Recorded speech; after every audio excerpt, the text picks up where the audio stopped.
1980년 5월, 그때 우리에게 SNS가 있었다면 어땠을까요? 그 당시에 그런 것이 있었으면은 정말로 광주 진실이 바로 당장 전국에서 광주로 내려갔을 거라고 봅니다. 그러면 군부 생명력이 더 단축됐겠죠. 그래서 민주주의가 더 빨리 오고. 2014년 11월 SNS를 통해 전 세계로 확산된 미국의 퍼거슨 시위. 2011년 1월 이집트가 이뤄낸 페이스북 혁명. 그리고 2002년 한국 여중생 추모 촛불 집회. 함께 지켜봐주고 함께 응원하는 마음 안에서 불필요한 폭력은 사라졌고 새롭고 힘찬 가능성이 시작되었습니다. 나의 촛불이 옆 사람의 꺼진 초를 살리는 불씨가 되듯 민주주의는 그렇게 공감하는 마음을 통해 들불처럼 번져나갔습니다. 끝을 알 수 없이 거미줄처럼 얽혀있는 네트워크. 그 개방적 확장성이 민주주의가 발전해 나갈 수 있는 토대가 되고 있습니다. 하지만 1980년 5월 대한민국 광주의 민주주의는 완전히 고립되어 있었습니다.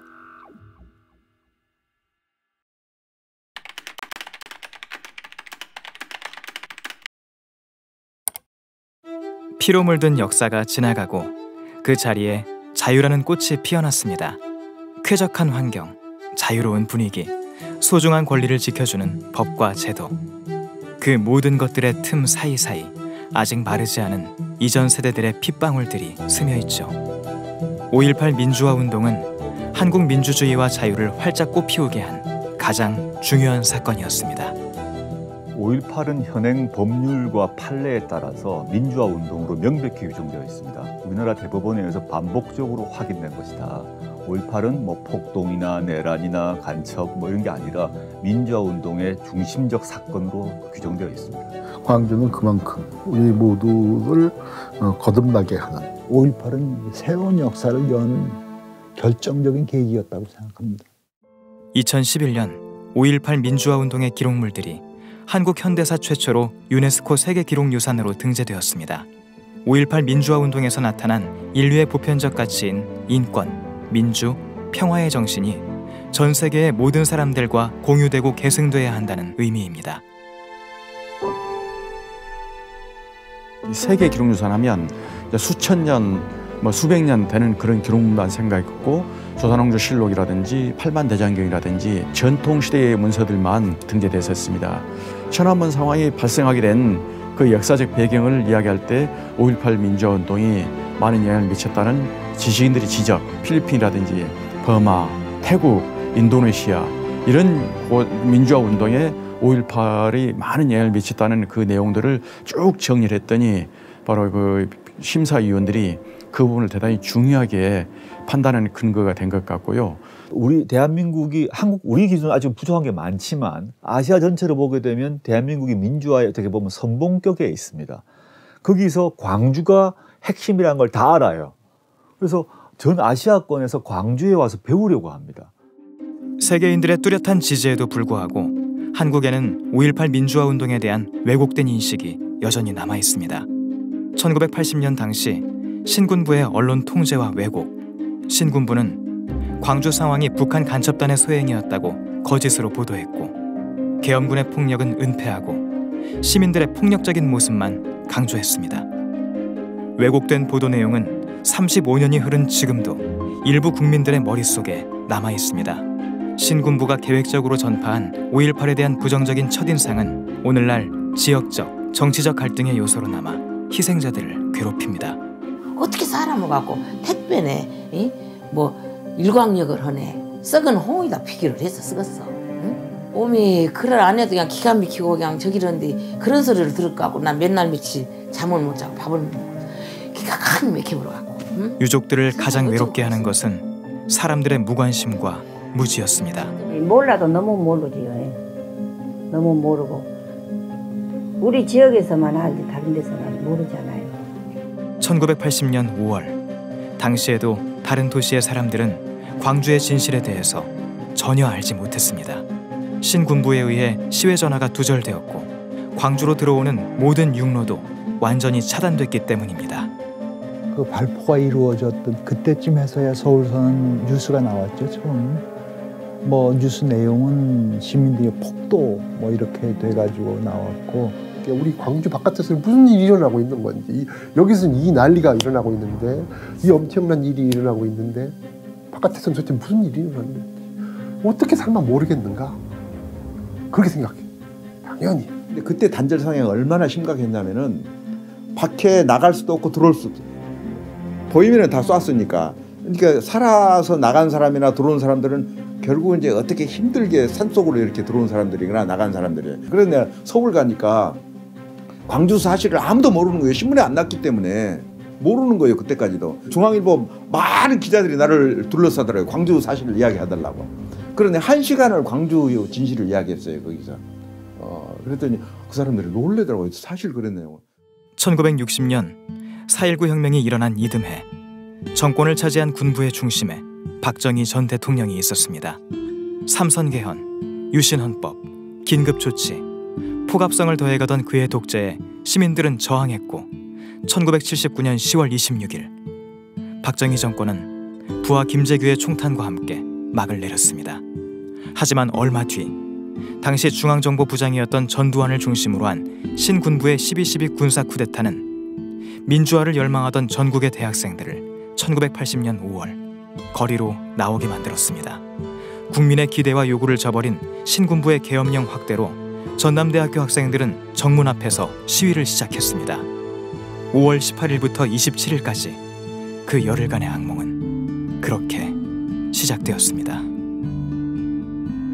타 지역에서 5.18을 조금씩 알아가기 시작하는 게 85년에 죽음을 넘어 바로 그 너무너무란 책이 발간되지 않습니까? 이 책이 많은 사람들에게 읽혀지게 됨에 따라서 5.18의 진실을 좀 알기 시작했고, 그 책이 워낙 사실을 있는 그대로 얘기하려고 하는 책이었고, 되도록이면 황석영 선생님도 아마 어떤 자신의 해석 같은 것보다는 그냥 벌어졌던 일, 객관적인 사실 위주로 그렇게 쓰셨기 때문에 죽음을 넘어 그게 이 사실을 알리는데 엄청난 도움이 됐다고 봐야 되겠죠. 그 이후 바로 이 진상 규명을 해나가기 위한 십몇 년간의 줄기찬 싸움, 80년 이후 95년, 97년까지도 모든 이 단체들이라든지 또는 시민 시위 집회에서 5.18 진상 규명하라 하는 그런 구호로부터 시작됐었습니다. 88년 형성된 여소야대 정국. 야당은 12.12 쿠데타와 5.18 민주화 운동을 쟁점화시켰습니다. 그렇게 시작된 이른바 광주 청문회를 통해 그동안 왜곡되고 은폐됐던 진실들이 만천하에 드러났습니다. 1997년 4월 17일 전두환은 무기징역을, 노태우는 징역 17년을 선고받았습니다.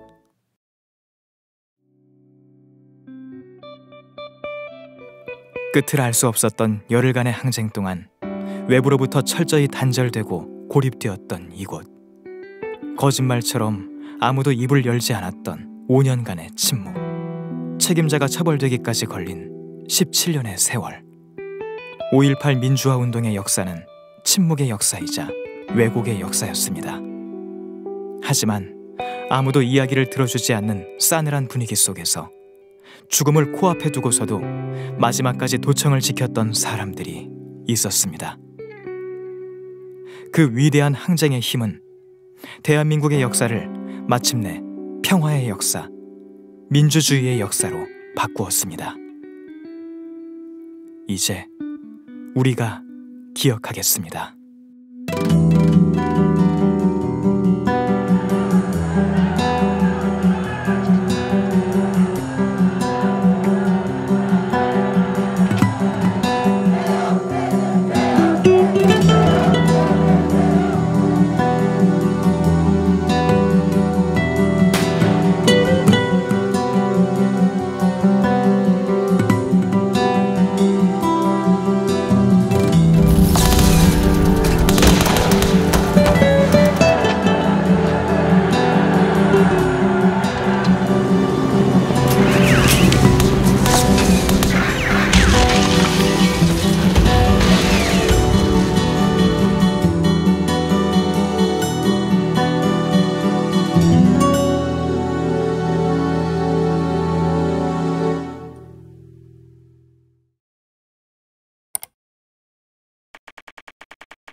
공권력이 완전히 무너졌어요. 총기가 수천 장이 풀렸어요. 그런데 은행, 금은방, 슈퍼마켓, 전당포 어디 한 군데 털린 데가 없습니다. 말이 안 되는 얘기예요. 말이 안 되는 높은 도덕성이에요. 절대 공동체라고 하는 전 기본적인 개념은 그런 겁니다. 그야말로 개인이라고 하는 관념 자체가 사라져버리는, 네, 사유재산도 없어지고 생명도 다 내꺼 내게 따로 없는 걸로, 그 사실은 아주 역사적으로 정말 나타나기 힘든 독특한 현상이었다고 생각합니다. 도둑질 같은 건 뭐 어디 우리 버스 꼽는 거 그런 건 하나도 없지. 양심적으로 마음씨 그대로 광주 시민 정신 그대로 보여준 거예요. 보급이 안 되고 장사가 안 되고 교육이 안 되니까 보다 집집마다 쌀이 떨어질 거 아닙니까? 쌀 없어. 응, 내가 같이 먹어. 김치 없어. 그러면 김치 갖다 줘. 대동 정신이 살아난 거예요. 정말 나는 그런 세상 한번 다시 살고 싶어요. 평화와 질서를 유지하고 불필요한 폭력을 최대한 줄이자는 시민들 사이의 합의. 그것은 광주의 시민들을 더욱 결집시키게 만든 힘이었습니다. 하지만 신군부는 대동 세상을 꿈꾸며 평화를 지켰던 광주 시민들을 무참히 짓밟았습니다. 21일 자정, 시외 전화가 일제히 두절됐습니다. 영문을 모르는 시민들이 도청 앞에서 계엄군과 대치하고 있던 오후 1시, 스피커에서 돌연 애국가가 흘러나왔습니다.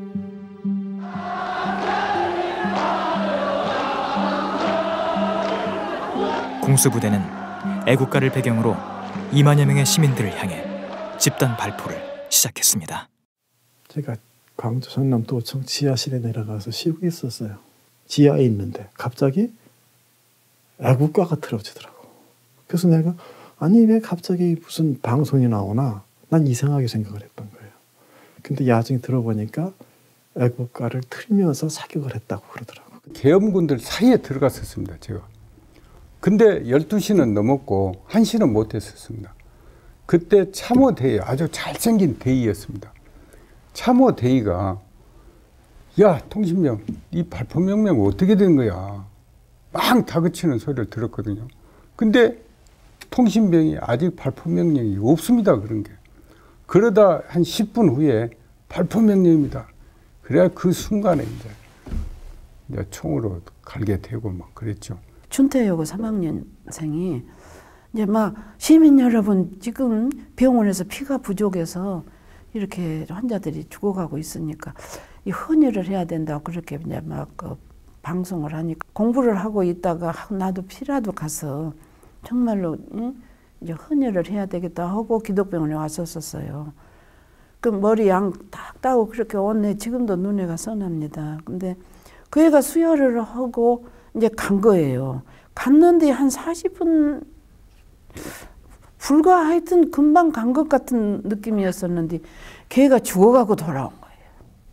그 귀여운 여고생 모습이 금방 시체로 돌아올 때 우리 정말 병원 직원들은 모두 눈물바다 이럴 수가.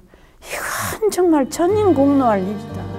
5월 27일 자정, 광주 전역에 시내 전화가 두절되었고 새벽 3시 신군부가 탱크와 헬기를 동원하여 도청을 죄어왔습니다. 새벽 4시 10분 공수부대의 일제 사격으로 시작된 최후의 항쟁. 그곳을 마지막까지 지킨 이들은 죽을 줄 알면서도 끝내 인간의 존엄성을 지켰습니다. 시민군이 갖고 있었던 총이라는 게 뭐 2차 대전 때 한국전쟁 때 쓰던 M1이나 카빈인데 그거 갖고 계엄군이 탱크 몰고 들어온다고 막아낼 수 있느냐? 싸워서 도청을 지킬 수 있느냐?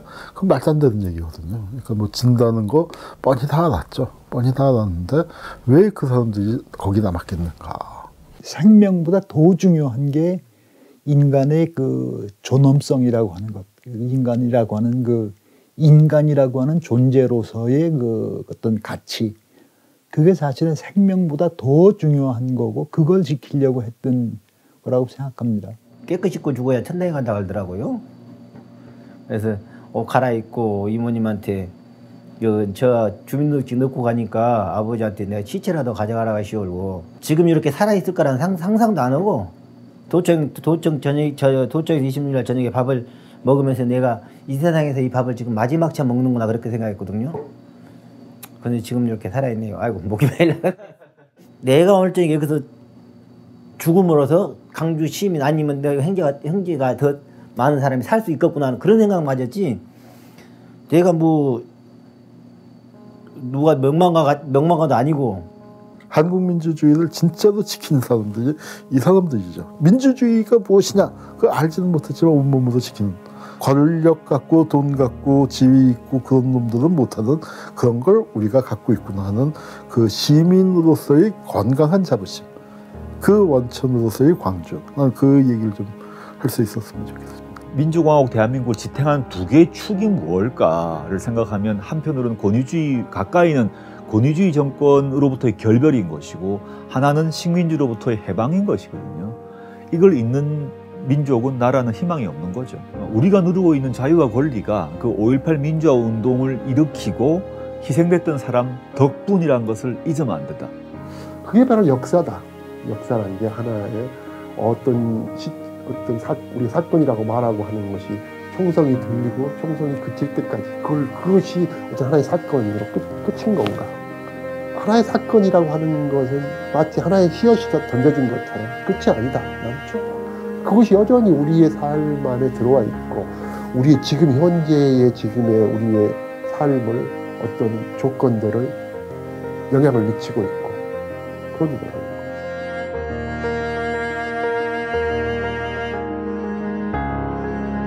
한빛고등학교에서는 국립 5.18 민주묘지를 학교에서 직선 거리로 한 10km 정도 되는데 도보로 참배를 하고 돌아오는 그런 도보 참배 행사를 진행하고 있죠. 근현대사 교육 중에서도 실제로 체험해보고 참여하는 방식의 교육, 그런 수업, 그것이 중요하다고 생각해 왔습니다.